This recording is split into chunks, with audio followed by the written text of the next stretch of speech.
So we're going to go a little bit further into the ideas that we began to develop in the shir on Shelach Lecha.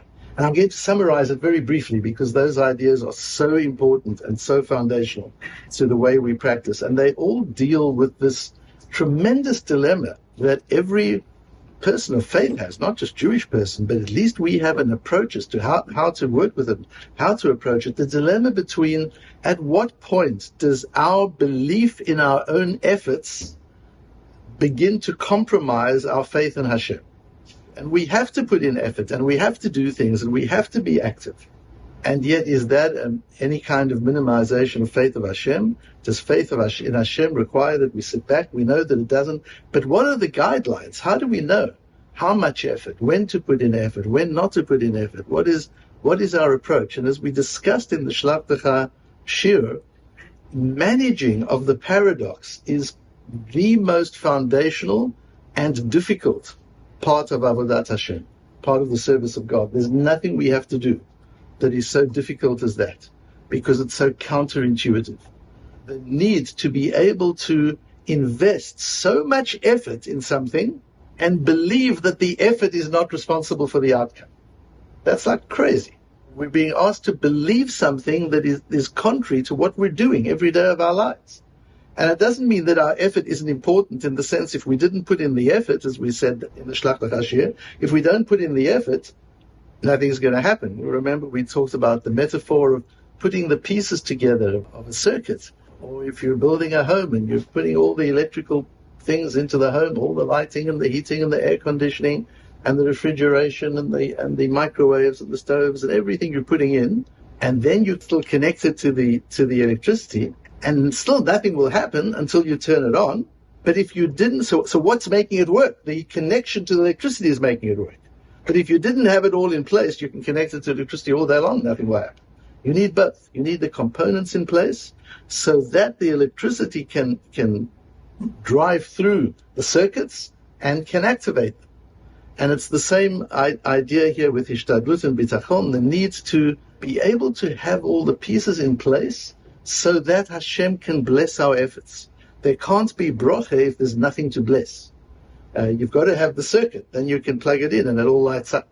You've got to have kalim, you've got to have vessels, as the Mesilat Yesharim told us. So let's just run through some of the main points of the Shelach Lecha shir again. The issue was they wanted to send spies and Moshe wasn't happy about that. Moshe says, Hashem is fighting our battle. Why do we have to go through the normal ways of fighting a war? This isn't going to be a normal war. This is going to be a war that's completely supernatural. So why do we even need to think about spies and all these normal strategic things? And Rashi, in fact, says, this is not anything I'm telling you to do it because they want to do it.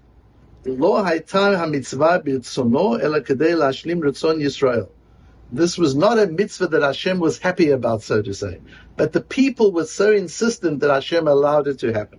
With that very classical Ramban in Parashat Bo, again, where the Ramban says, among other things, that she'ein la'adam chelik b'torat Moshe Rabbeinu, you're not part of the Torah. You might be part of the Jewish nation, you might be part of the society, but you're not part of the Torah. Ad shena'amin b'chol davarenu mikrenu shekulam nisim ein bahem teva u'minhago shel olam. And a crazy standard of faith we have to get to, where we believe that everything that happens to us is from Hashem. There is no nature or natural cause and effect. But we see all the time natural cause and effect. Says the Ramban, don't believe it for a moment. It's illusion, not real.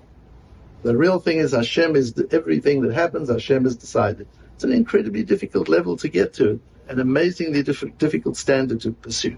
And the Mesilat Yesharim said, still, you have to do something. You can't just leave it to Hashem. But you need to know that all you're doing is creating the utensil, you're creating the kli, the vessel, that Hashem can then bless. And if you don't have a business or you don't have a job and you have no source of income, then money's not going to come. You need a vessel, you need something that can be blessed. And it would seem from the Mesilat Yesharim then that you do as little as you need to do just to have it blessed. And then we saw a different approach in the Ramban himself, where the Ramban says the mitzvah of Shelach Lecha and Hashem was in fact a proper mitzvah. Hashem did tell them, I want you to do this. It's not just a concession to public opinion. And then we had Rabbeinu Yonah on Mishlei, Perek Kaf Aleph. Chayavim b'nei Adam lihishamer lenafshoteim. We have to do everything we can to protect our souls. We've got to do all the natural things we need to protect our souls. We can't just say, Hashem will take care of us. Ulachin sus v'klei zayin. And when we go to war, we've got to prepare our chariots, our tanks, our weaponry. V'Hashem yitbarach yoshia v'yechon et asher yechonu. And then we need to know, having done all the preparation and put everything in place, Hashem will take care of it. But we've got to put the pieces in place first. And then Rabbeinu Chai, in the same school of thought, talks about that Hanes eino chal ela b'chisaron hateva. Miracle only starts where nature ends. So you've got to pursue nature through till the end of its course, and then you say, now it's in Hashem's hand. There's nothing more I can do. I've done whatever I'm able to do. Only after a person has done everything he can and has tried with all his efforts, and in the natural way he prepared everything.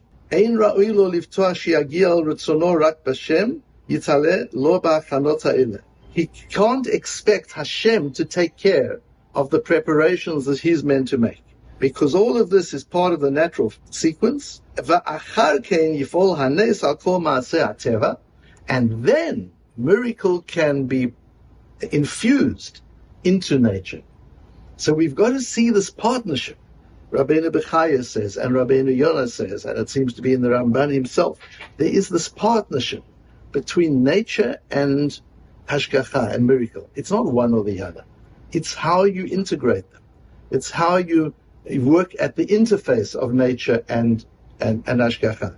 The natural effort needs to be there in order that blessing and spiritual energy can be focused then on what one is doing.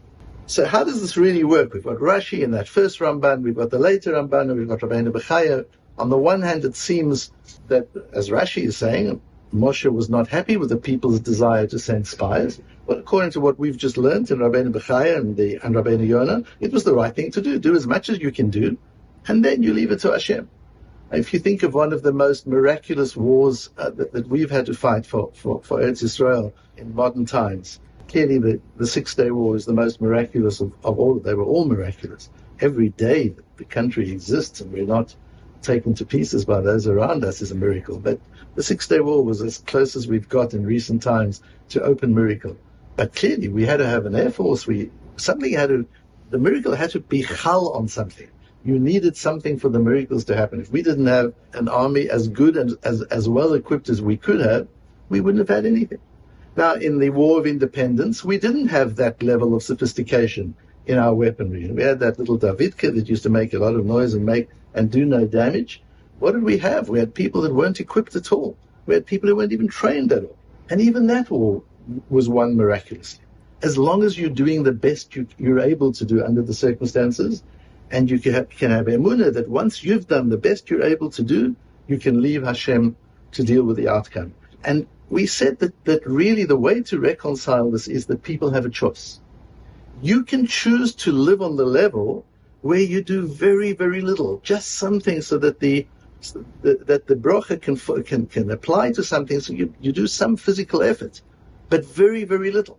And you can choose to leave the rest to Hashem. But then we need to be living a life where we are totally connected to Hashem all the time, 24 hours a day. And we're living in tahara, we're living in purity. If we're up to that level that we can live that way and operate that way, then we could do just a little bit of effort and leave the rest to Hashem. But if we're not on that level, then we have to operate the way Rabbeinu Bechaya and Rabbeinu Yonah explain, and that's a choice we make. We want to live on the level where we're permanently connected to Hashem, we're plugged in all the time.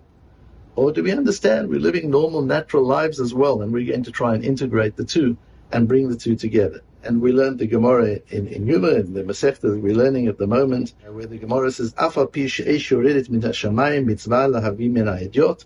Even though on the Mizbeach, especially during the first temple, and according to some in different ways in the second temple too, fire came from heaven. There was a miraculous fire that ignited the Mizbeach. Nevertheless, we also had to bring physical fire that we had created ourselves. It's a partnership between man and God. It's a partnership between the miraculous and the natural. It can't be one without the other. Hashem hasn't designed the world in such a way for it to operate entirely miraculously. He created nature. He created the laws of science. He created the laws of physics. He created the laws of economics. These are principles by which the world operates. And they're principles created by Hashem and infused into the world. We have to use them. But they can be blessed, and they can achieve things beyond anything that we might imagine, if we can just leave the outcome to Hashem. See, one of the biggest mistakes we make is by limiting the outcome, because if we believe that we control the results, then whatever result you can imagine is less than the result Hashem can imagine and might be imagining for you. So by having a clear picture of the result, you're creating limitation. You have to be open to anything happening. You're doing what you believe you need to do. You're doing it the best way you know how to do it. You're doing it competently and you're doing it efficiently. But where that leads to and what that results in, you've got to leave that open, because then amazing things happen. That's when miracles happen. Miracles don't happen when you control your world. If you control your world, then you control it, then it's all natural. And that's the best you can hope for. If you leave Hashem to control the outcome, not the input, you've got to do the input, you've got to make the effort. But if you're able to leave the outcome to Hashem, then anything can happen. There's no limit to what can happen. And there are two things you need for that. The one is you need to have opened yourself to that possibility that Hashem's outcome might be much bigger or different from anything I've imagined, and be open to that. And the second is you have to have your eyes and ears open to listen for the messages. Because sometimes Hashem opens a door and says, okay, you've prepared everything and you think you're going there, but there's another way. You can try that door. But if you don't see the door, you don't even try. So once you've opened your mind to infinite possibility, then you've got to open your eyes and ears to noticing infinite possibility. Because it's not going to be thrown at you miraculously. It's going to be subtle. And it's going to require sometimes some courage from you to go down a road you weren't planning to go down, to try something you weren't planning to try. If you're going to sit in your safety zone all the time and only do what's comfortable, then good luck. It's a waste of a lifetime, but it's okay. You want to be comfortable, it's okay. But there's such opportunity, and you don't even know what you might be missing out on. I mentioned one of the Matmonim shiurim recently. Just consider how many opportunities each of us have lost because we feared rejection. Not reaching out to somebody, not entering into a conversation with somebody. You know how many times you enter into conversation with a random stranger and it turns out to be really interesting and sometimes opens opportunities. That happens. How many times did you choose not to engage with a stranger? And who knows what opportunities there might have been had you engaged with them? How many times are we just we don't make that call because we're afraid of rejection, or we don't ask for something because we're afraid of rejection? How many opportunities might we have missed in our lives because we just don't want to move out of our little comfort zone? And Hashem is saying, but there's a big wide world out there. I brought you this person. All you needed to do was say good morning and start a conversation. And who knows what opportunities that would have led to. And we don't, because our eyes and ears aren't open, or because we're not living with infinite possibility. And infinite possibility, again, doesn't mean infinite possibility of effort. There's a limit to how much effort you can put in. There's a limit to resources. There's a limit to time. There's a limit to intelligence. There are all sorts of limits. But there's not a limit to outcome. And as long as we don't try and control the outcome is unlimited. Unlimited doesn't mean it's unlimitedly big. It might be. It just might be it's something you never thought of. Something better than anything you thought of. Something different from anything you thought of. And it's interesting that now, if you see it in all parts of our lives, how we're cutting out the opportunities for hashgacha. We're keeping God out of our lives. Think of a simple area where that applies. If you're like me, if I'm driving from here, from the Kollel to my house, my Waze is on. Now why, really? Because I don't know the way? Yeah, in case there's a traffic thing there, you want to take another route or whatever. And certainly if we take a longer route and we go into the country, we're following Waze. We make the possibility of serendipity impossible. Because how does Hashem bring things to you? He brings things to you by intuition. All of a sudden you think to yourself, let me go this way today. That's an interesting looking street. Let me drive down that street. It looks quite beautiful. Never noticed it before. That's when things happen. Let me go and stop at this coffee shop. I've never stopped at this one before. Yeah, but it's out of my way. It doesn't matter. Waze says it's not the way to be going. It's okay. I don't have to listen to Waze. I can detour a little bit and go to a new coffee shop and see who's there and what happens. We have so programmed ourselves that there's no space for Hashem. There's no space for opportunity. There's no space for serendipity, for coincidence. Because that's what miracle is. Miracle is coincidence. Miracle is when two things come together that couldn't have been predicted. If you just think how many miracles had to happen for you to have been born, going back, how many people, how many men and women had to meet and decide to get married? And if you look even at your own partner, what were the chances had you thought 10 years before you met him or her? How predictable was it that you would have?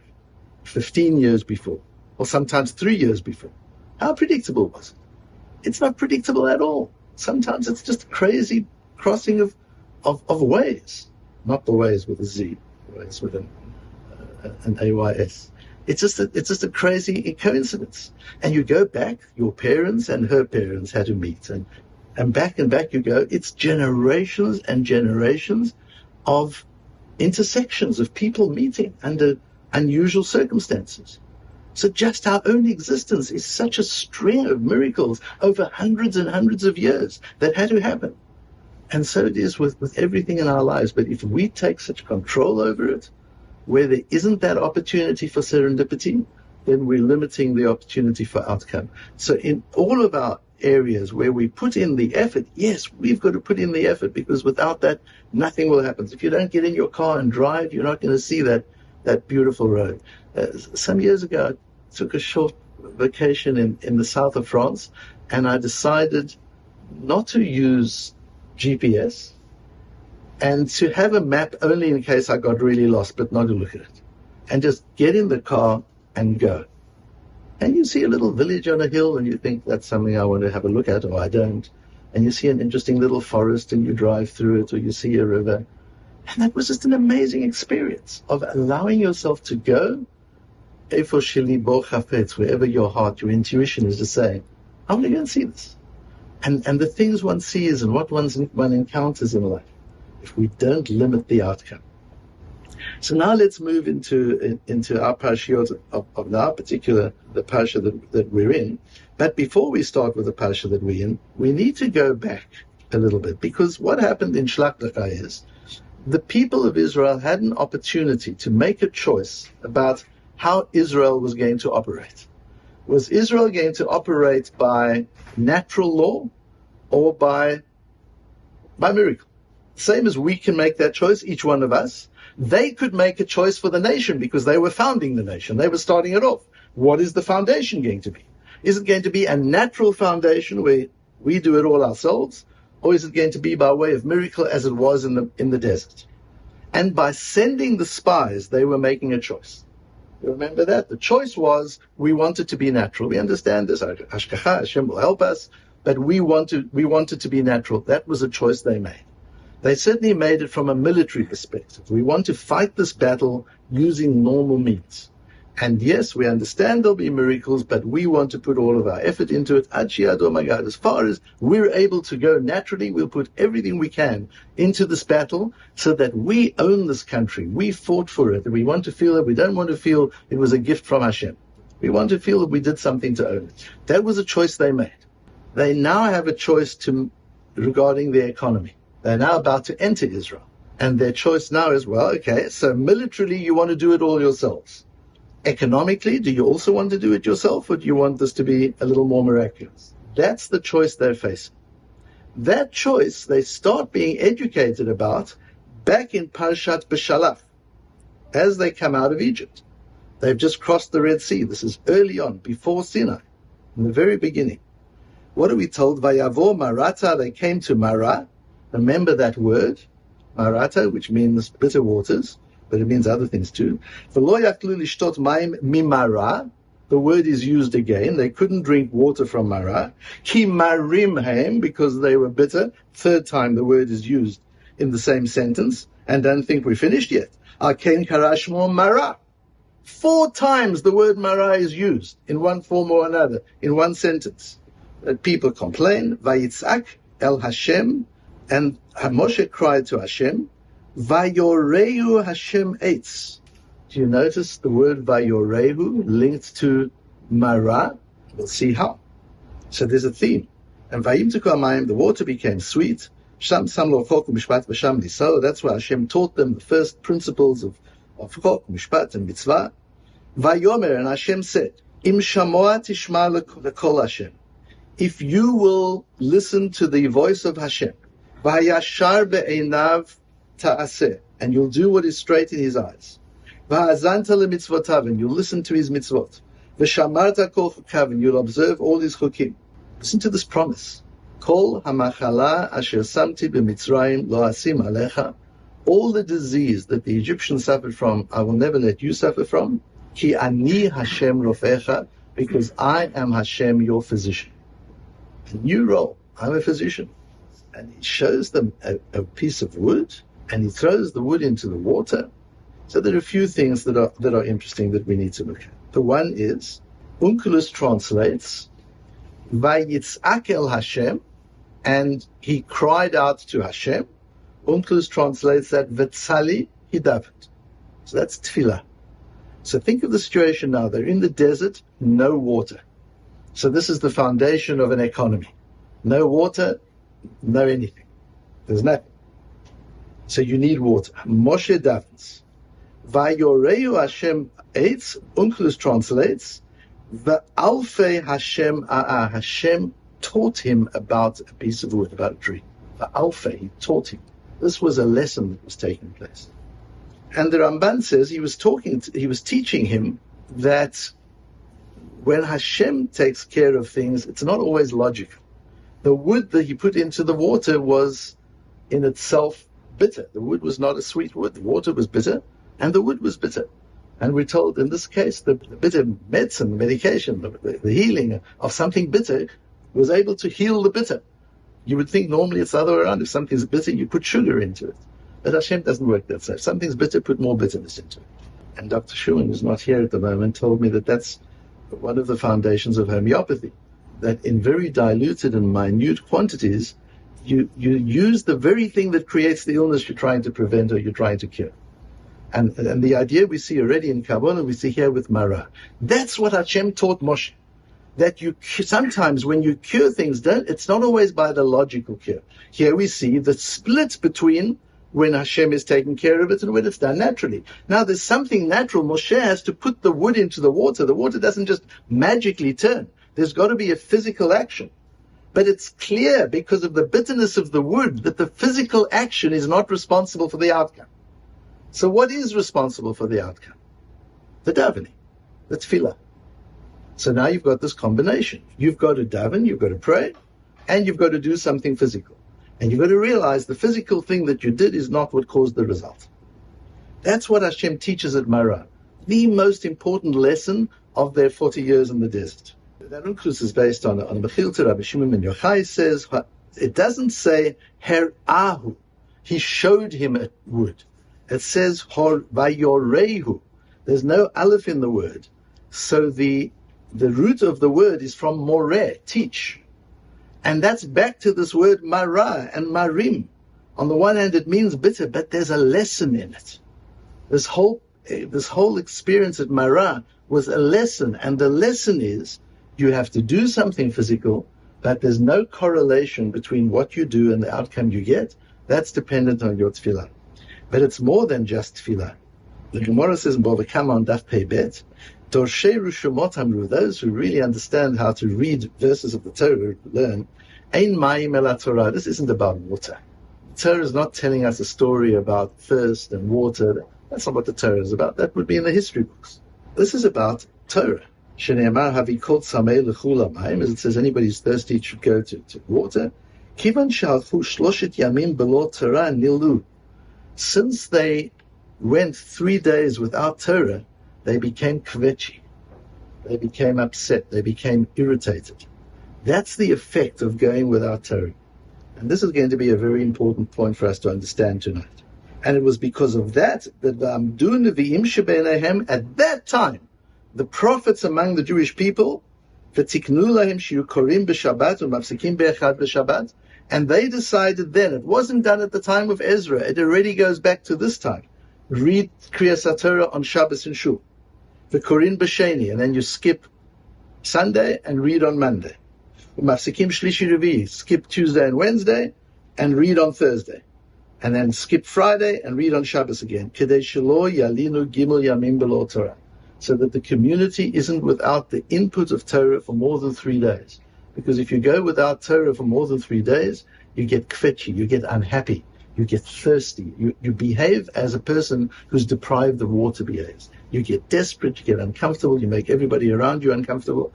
That's the power of Torah, and we'll understand that a little better. So what is this Torah? Ramban says, if you go through the Psukim now, Im shamoa tishma lekol Hashem elokecha, if you will listen to the voice of Hashem, that means lahavin ta'am ma sheyitzavcha la'asot. Understand deeply the meaning of the halachot. That's what it means. It doesn't mean just learn and go through by rote. If you want Torah to refresh you like a glass of water, if you want Torah to nourish you like water does, then immerse yourself in the thinking and the reasoning of the things that I give you. And hayashar be'enav ta'aseh, what does it mean to do that which is straight in Hashem's eyes? Zeh masa'u matan. That's your business dealings. That's why I said it's interesting that the two people who are sponsoring tonight in honor of their parents have both commented that what differentiated their parents was their business dealings, the way they dealt with other human beings, their integrity, their refinement. And that's what it means. If you want this promise, if you want this to work, that I'll step in and I'll turn the bitter waters into sweet, I need something from you. There's the tefillah, but there's also im shamoa tishma lekol Hashem elokecha. It's not just me listening to your voice. You need to listen to my voice. And listening means hearing the depth. Hearing is not the same as reading, and hearing is not the same as seeing. Hearing means, as I've said to you before, it's hearing what's between the words, what's between the lines. It's hearing what isn't said. Hearing is really getting a deep, intuitive sense of what's being learned. And that's what Shamoa Tishma means. Then all the things which I brought to Egypt I won't bring upon you. And the Ramban asks, this is what kind of promise is that? If you do all these incredible things and you keep every part of the Torah meticulously, then you know what? I won't make you ill. Really? Is that a reward? That's not really a reward. And he says, no, it's really talking about the kind of illnesses that the Egyptians got, because that was for not listening to the Torah, that was for being dishonest, that was for being undermining of Hashem and of monotheism. And those kind of things happen to societies and to individuals who function that way, and it won't happen to you. But Rabbeinu Bechaya goes much further, and he says, Ki af min hacholi habala adam bicholi b'teva.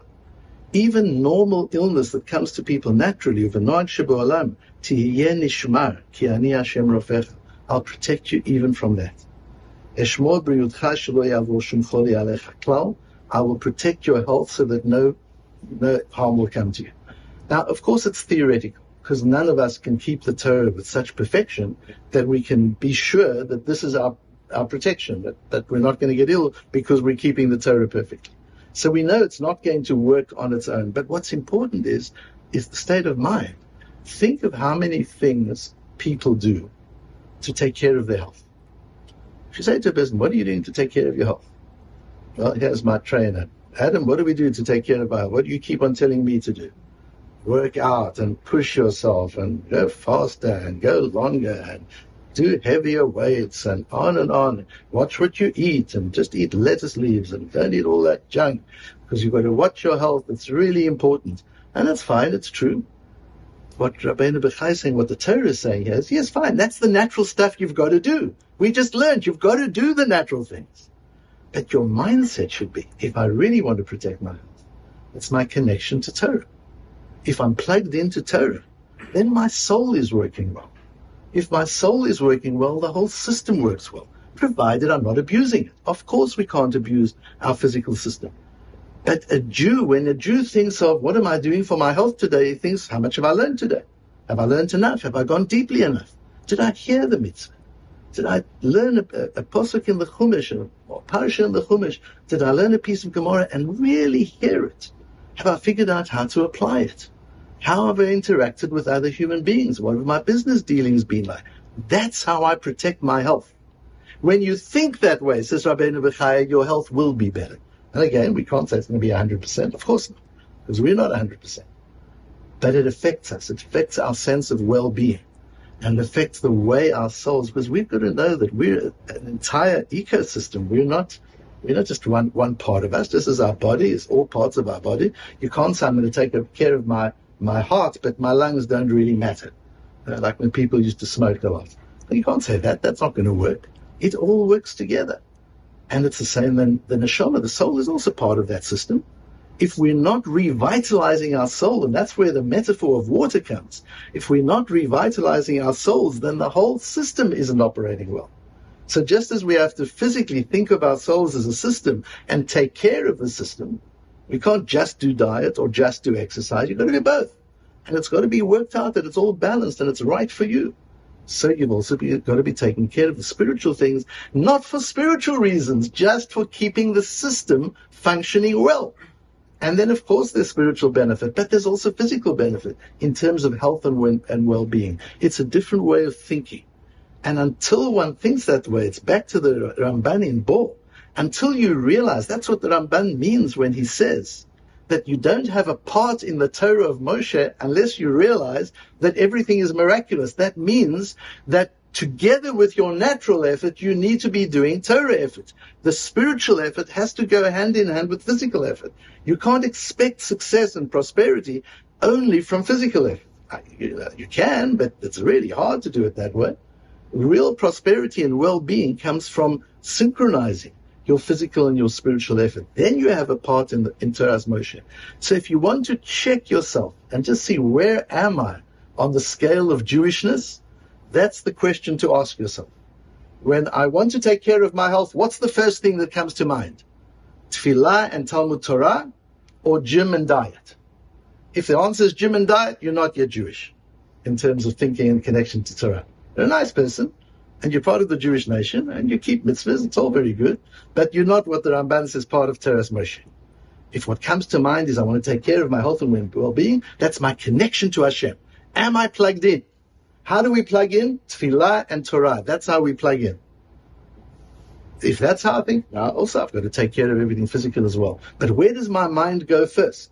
Does my mind go first to the spiritual and the miraculous, or does my mind go first to the natural? So that's what they were taught at Marah nearly 40 years ago. Now let's come back to our Parsha. They haven't got water. Isn't that familiar? Okay, says Hashem, now there's a chance to try it out. I taught you what you do when you don't have water. And now? And they get into it, and they start complaining. And why have you brought us to this place and there's no water and there's no... They're thinking naturally. They're not thinking, oh my goodness, I need to be plugged in. Let's learn some more Torah. Let's daven. Ask Moshe to daven for us. That's not where their head is going.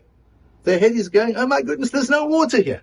Where are we going to get water from? It's not possible. And in that complaining, they're making a choice about the future. And Moshe falls into the trap, so to say. Instead of resisting it, he's under such pressure. And however we understand on Moshe's level, we don't really understand the parasha. There's so many different ways of understanding it. But however you do it, he did something wrong, because Hashem did get angry with him, and he was punished. So he did something wrong. He gets taken in to the whole turmoil. And what should he have done? Hashem says to him, get the people together, v'dibartem el hasela. You should speak to the rock. Now really? Is that what he was supposed to do? Stand in front of a rock and say, hi rock, how are you doing today?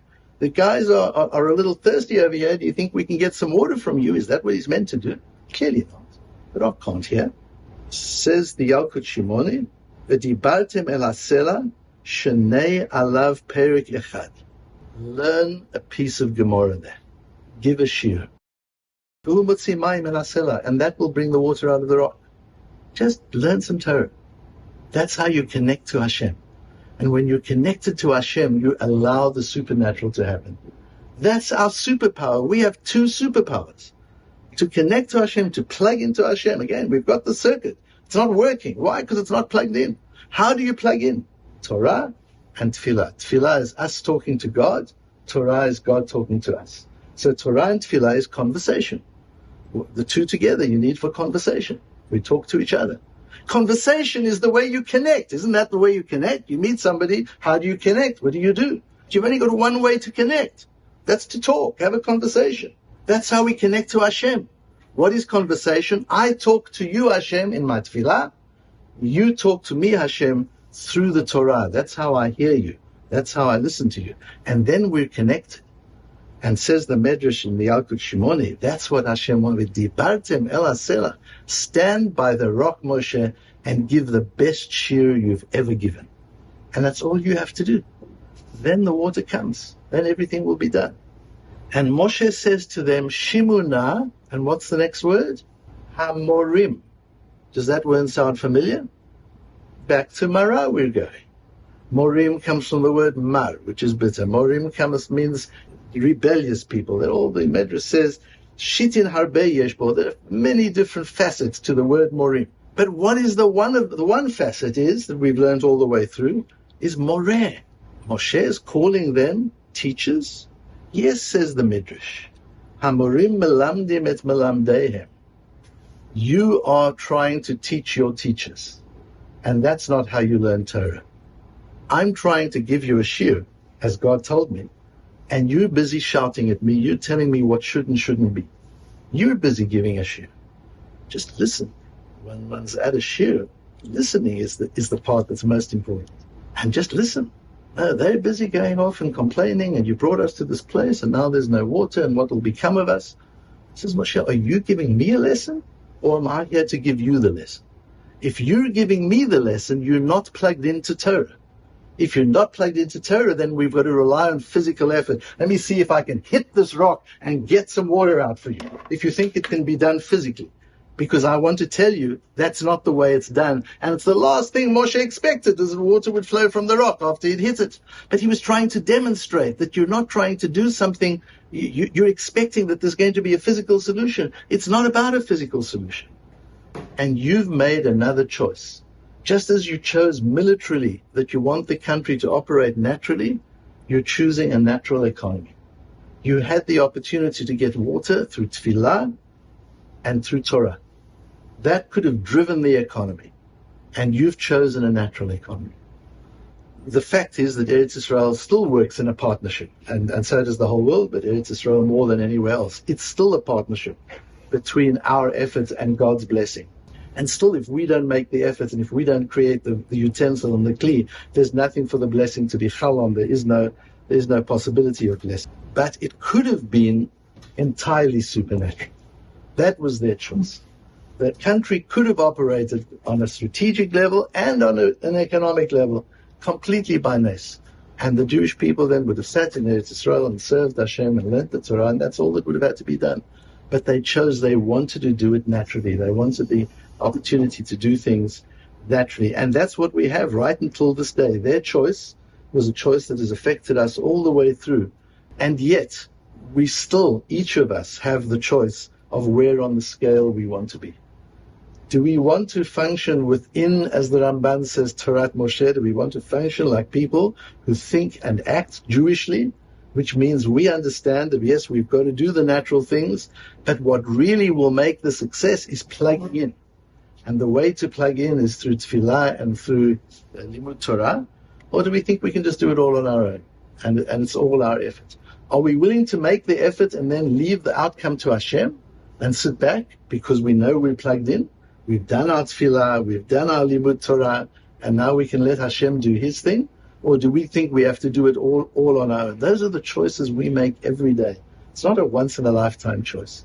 Every day you decide how you want to operate. Do you want to be plugged in and do it in partnership with Hashem? Or do you want to disconnect and do it on your own? That's a choice that we make all the time. And what's really important as we end off is to appreciate what limud Torah is. And you see from that limud Torah is a power. It's an energy. It's dynamic. It's one of the saddest things I find today. There's so many sad things about about modernity. There's some wonderful things about modernity. And there's some very sad things about modernity. Kids stuck to their cell phones, people who are not communicating with each other, but they're communicating. There's so much sadness in the world. But one of the saddest things for me is to experience limud Torah that is not exciting. Limud Torah that is not like a glass of water to a thirsty person. And that's the test. That when you've learned a piece of Torah, you should feel completely rejuvenated, energized, like you do after you've had a glass of water when you're feeling thirsty. That's the feeling it should be. And if it's not that, you see people falling asleep during a shiur. I don't see anybody falling asleep here, thank goodness. And you wonder, what is this about? And you see people learning, and it's like an effort, and it's a routine, and it's just to do it and to get it done. It's not plugging in. Yes, there's some kind of plugging in, because at least you're learning Torah, you're not reading the newspaper, there's some kind of plugging in. But it's not really plugged in. You're not really in conversation with Hashem, where the tefillah is me talking to Hashem, and when I'm learning, it's Hashem talking to me. That's what's happening when I'm learning. God's voice is penetrating right into my soul. That's what's happening when I'm learning. But if that's what's happening when I'm learning, we need to have the right attitude.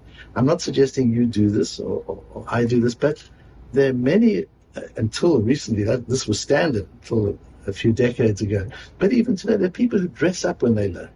They learn in their Shabbos clothes. They put on a suit and a hat when they learn Torah, because they're tuning in, they realize, they're connecting, they're going to a conversation with Hashem. Hashem's speaking to them.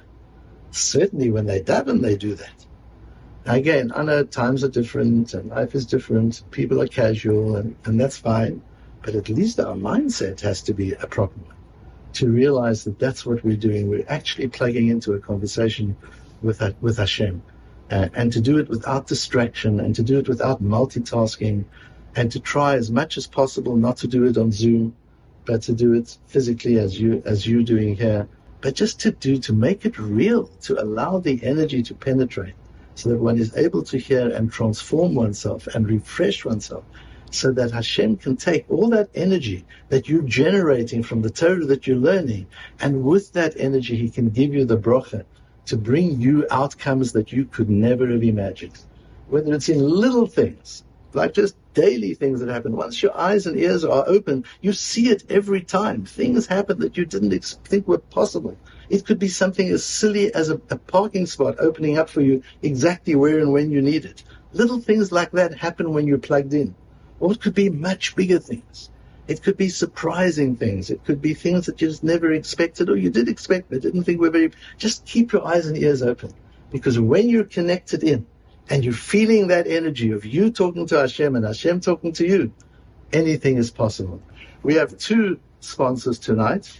The one is by Jack Abramoff in honor of his parents, whose yortzites are very close to one another. His father passed away in 2018 on the 12th of Tammuz, the age of 91. A person who didn't have an education, he didn't even get through high school, but through hard work and, Jack says, a lot of siyata dishmaya, became immensely successful in business, and although not religiously observant, was incredibly honest and fulfilled the mitzvah of kibbud av v'em to a level known by very few. And sometimes we have to be aware of that. We tend to judge people very superficially about, are they religious or are they not? Are they Haredi or are they this? We just put people into categories and we judge them. His devotion and service to his parents was a role model for his children and family. Jack's mother, Jane Abramoff, passed away on the 11th of Tammuz, one day earlier, but several years earlier. And she too was a loving mother who worked for Chesed, did a lot for Jewish organizations, became an artist in her later years. And our second sponsor this evening is Sharon Farber. Jack has been learning with me for, it's probably 40 years at least, and been constantly learning. He's at the shiur every Thursday night, even though you might not know it. And he's part of the Matmonim shiur every morning. And Sharon Farber also has been following. She's a member of this shiur. And Sharon's sponsoring to memory of her late father, Asher ben Sender Cohen. I didn't mention the names of Jack's parents, Ephraim ben Yaakov Yitzchak and Shena Yafa bat Moshe Mordechai. Seems to have been one of these gentle giants, a very tall person of a lot of stature, who was just very gentle and kind, both to his friends and his family and his customers. He was a pharmacist. And like Ra'anana Kollel, he was proud of his kahuna and used to go out of his way to avoid machlokes and encourage people to make peace and get on with each other. And again, it's so interesting. Another person who probably wasn't meticulous in Shmirat Torah and Mitzvot because they didn't have the opportunity, but was meticulous in honesty and integrity and tremendous love and loyalty for the family. Led by example, and these attributes also have been passed on to his offspring. 4 daughters and 22 grandchildren, some great-grandchildren. 2 of her sisters, Lauren Goldfein and Heather Mireski, are also with us tonight. Wonderful to have you, Lauren. Good to see you. Best regards to your family, who I'm very close to, and lovely to have you with us, Heather.